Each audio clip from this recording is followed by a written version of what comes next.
So I'm currently filming this video from my new apartment in Midtown Sacramento. I moved in about 25 minutes ago, which is why it's pretty empty behind me.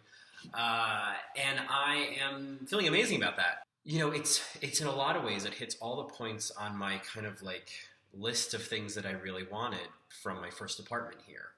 You know, I wasn't looking for my Barbie dream home. I was looking for a place that I could land in and a place that I could call home and a place that would support me, and meaning that it wasn't too expensive and it wasn't in a location that was inaccessible to other things.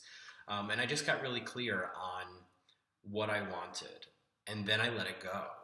And I think that that's what I'm learning right now, is that the key is that you have to have a real clarity about the stuff that you want. You know, this whole concept of manifesting, which is something I really am exploring, because why not? Because what's wrong with exploring it? And the reality is, like, I don't want to sound like it's new to me. I kind of feel like I've been doing some version of it, consciously or unconsciously, for most of my life.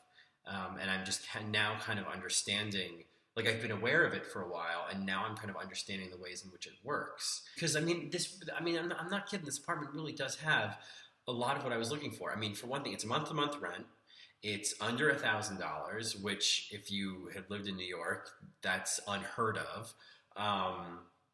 The location is I'm like 2 blocks from a supermarket, a block from a train station, a block from a coffee shop, and a pizza place, and like restaurants, and a park.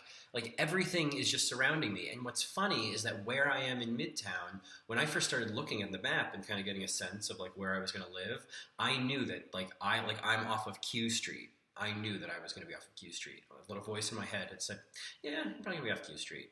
This was really probably one of the only apartments I really kind of went to go see. I went to see 3 apartments, and the first 2 were basically experimental duds. This was the only one I think I really saw seriously, and I was like, okay, yep, this is it. This is all it is. This is exactly what I want.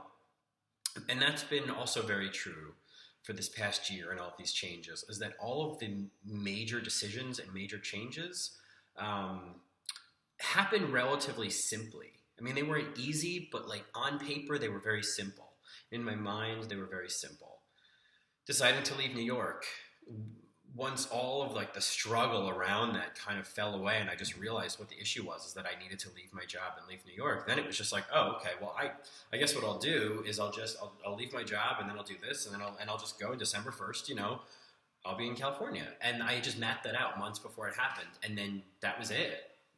Everything that then followed, you know, it wasn't the stuff that I worried about, and the stuff that I tore my hair out about, and the stuff that I lost sleep about.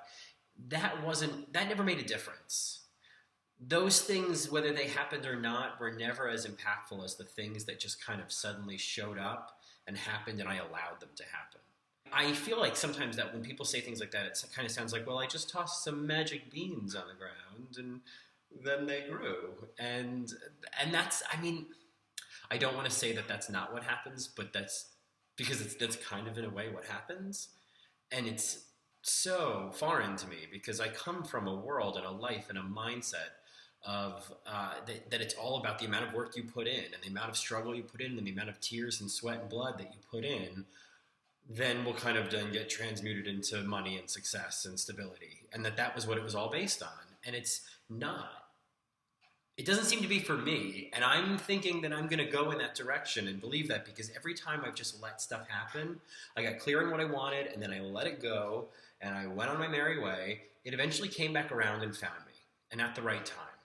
And I know, even as I say that, I feel a lot of resistance, because it's like, oh, no, you can't just let shit happen. That's not how this works. But what if it is? What if this is how it works? What if we bought into an idea that may be effective, like hard work and persistence and dedication, like that might work. That may produce results. You may get clients and make money, or sell however much of something, you know, like that can happen. But I think it really is about the journey, you know, because you can't take any of it with you. So you might as well get there in the most pleasurable, enjoyable, exciting, interesting, diverse, meaningful way that you can. The reality is, the more I have a positive, open mindset about things, the more I'm allowing stuff to happen. And if that sounds like woo-woo bullshit, then I would just like stop watching this video now, because at this point in my life, I have decided that calling things woo-woo bullshit is just arrogant skepticism. And it's just your ego putting on a disguise that seems like, infallible, that who could ever argue with that, because that's common sense. That is not common sense. I'm not on board with that anymore. I'm not on board with common sense. I don't prescribe to it anymore. Because the only thing that common sense, that persona, has really given me is judgment and anxiety and a lack of self-worth and feeling like I'm not good enough. That's what I've gotten out of that. That's what that persona and that perspective has given me. It has not motivated me at all. I'm not honoring it anymore. I'm not honoring people who say, oh, well, this is all just bullshit. Like, that's just the secret. You just think about things and they're all just going to like happen. It's like, well, no, it's not really exactly how it is. But what if there is some truth to that? What's so threatening about that?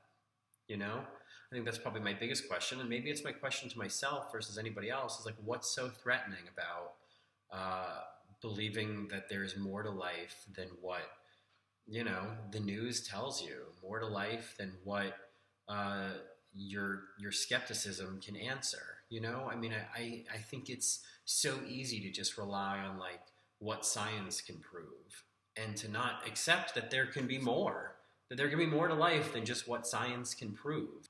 I look at it this way: you have one shot at this life, whether you believe in multiple lives or just one, or whatever your perception is. You have one shot at this moment in this life right now. So you might as well do it your way. You might as well see things your way. The way I look at it is like, hey, you believe in your thing, I'm going to believe in my thing, and we'll just like meet up at the end and we'll see who was right. By the way, I'm going to flake. I'm not going to be there. I'm not going to meet anybody up at the end. And what I found is that every stage in my life, I'm kind of able to look back and say, oh, I kind of see how everything worked out and why it worked out the way that it did. Like, it all starts to make a lot of sense. And I keep waiting for the time that I'm going to look back and go, I don't understand why the fuck any of this happened. Like, this was all just like mindless violence. It's like I've never had that happen. That really hasn't been a part of my life. So I'm very grateful to be at this point and to be able to say everything has worked out fine. And I think it's a real exercise in faith and really learning what faith actually is. That has nothing to do with God or religion or any ideas you grew up with around that word. That faith is trusting that this will continue, that this pattern will continue, and that you can always get to a vantage point and look back and understand why things happened. And so going forward, trusting that this is just going to continue, it's best to just let those things happen. Just get the hell out of your own way and let your life happen.